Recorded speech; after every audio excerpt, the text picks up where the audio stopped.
tahukah kalian bahwa ada orang yang pernah bertemu dengan Dajjal secara langsung? Rasulullah? Bukan Rasulullah. Ya, dia adalah sahabat Rasul Tamim Ad-Dari radhiyallahu anhu. Maka pada pembahasan kali ini, Mimin akan menceritakan kisah pertemuan yang sangat tidak diduga antara Dajjal dan Tamim radhiyallahu anhu. Di dalam kisah ini juga dijelaskan sosok yang menjadi mata-matanya Dajjal. Jadi tonton sampai akhir ya.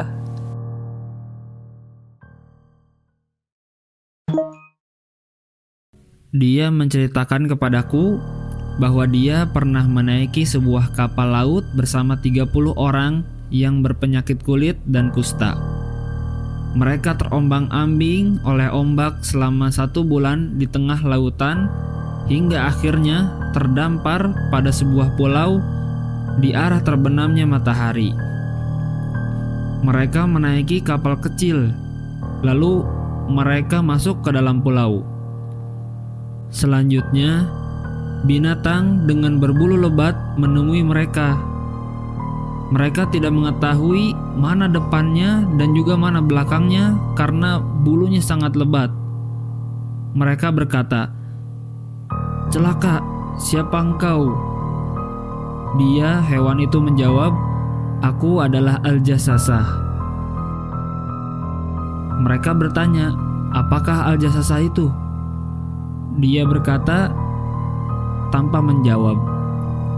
Kemudian dia berkata, "Wahai kaum, pergilah kepada orang yang berada di dalam kuil ini, karena dia sangat merindukan berita dari kalian."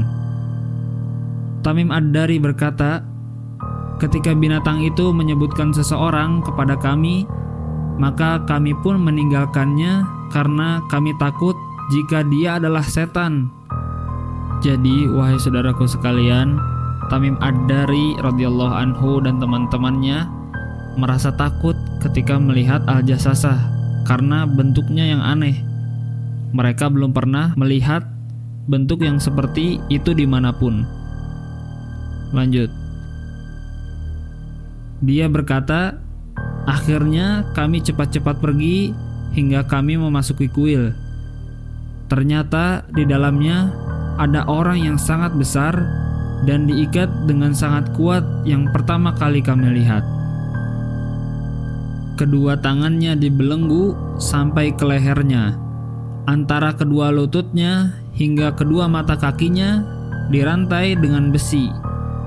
Kami berkata, "Celaka, siapa engkau?"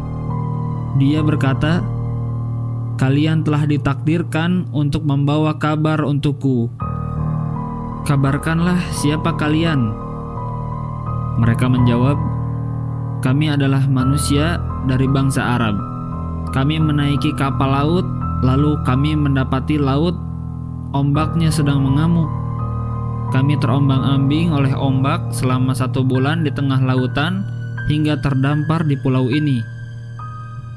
Dan Tamim Ad-Dari di sini menceritakan ceritanya dari awal sampai dia bertemu dengan makhluk berbulu tadi dan sampai memasuki ke dalam kuil ini. Maka seseorang itu berkata kepada Tamim dan teman-temannya, "Kabarkanlah kepadaku tentang pohon kurma di Baisan." Kami berkata, "Apa yang engkau tanyakan tentangnya?" Dia menjawab, "Aku bertanya kepada kalian tentang buahnya. Apakah dia masih berbuah?" Kami menjawab, "Ya, masih berbuah. Hampir saja dia tidak berbuah lagi." Kemudian dia berkata, "Kabarkanlah kepadaku tentang Danau Tobariyah." Jadi saudaraku sekalian, Danau Tobariyah adalah Danau Tiberias yang berada di Israel. Lanjut. Kami berkata, "Apa yang engkau tanyakan tentangnya?" Dia menjawab, "Apakah masih ada airnya?" Mereka menjawab, "Hampir saja airnya kering." Lalu dia berkata, "Kabarkanlah kepadaku tentang mata air Zugor." Mereka berkata, "Apa yang engkau tanyakan tentangnya?" Dia menjawab, "Apakah mata air tersebut masih mengalir? Dan apakah penduduknya masih bercocok tanam dengan airnya?" Kami menjawab, Betul, airnya masih banyak dan penduduknya masih bercocok tanam dengan airnya.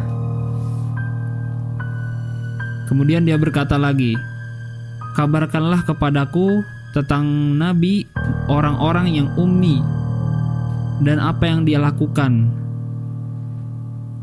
Mereka menjawab, dia telah berhijrah dari kota Makkah dan singgah di Yastrib atau Madinah. Apakah orang-orang memeranginya? Betul, jawab kami. Dia bertanya, apa yang dia telah lakukan terhadap mereka? Lalu kami pun mengabarkan kepadanya bahwasannya dia telah menolong orang-orang yang mengikutinya dan mereka pun taat kepadanya. Kemudian seseorang itu berkata lagi, sesungguhnya lebih baik bagi mereka untuk mentaatinya. Dan aku kabarkan kepada kalian, sesungguhnya aku adalah Masih Ad-Dajjal. Dan hampir saja aku diizinkan untuk keluar hingga aku bisa keluar. Lalu aku akan berkelana di muka bumi. Maka aku tidak akan pernah meninggalkan satu kaum pun atau satu kampung pun, melainkan aku menyinggahinya dalam waktu 40 malam selain Makkah dan Thayyibah. Jadi saudaraku sekalian, apa itu Thayyibah? Thayyibah akan dijelaskan di penghujung hadis ini, maka simak terus videonya. Lanjut. Karena keduanya diharamkan atasku. Setiap kali aku hendak memasuki ke salah satu darinya, maka para malaikat akan menghadangku dengan pedang yang terhunus, yang menghalangiku dengannya. Dan pada setiap lorong-lorong kedua kota tersebut, ada seorang malaikat yang menjaganya. Kemudian balik lagi ke Fatimah yang menceritakan kisah tadi.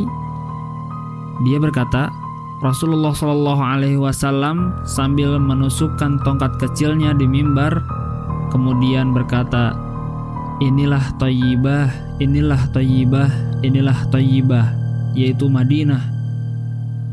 Ingatlah, bukankah aku pernah mengatakan hal itu kepada kalian? Lalu orang-orang para sahabat mengatakan benar.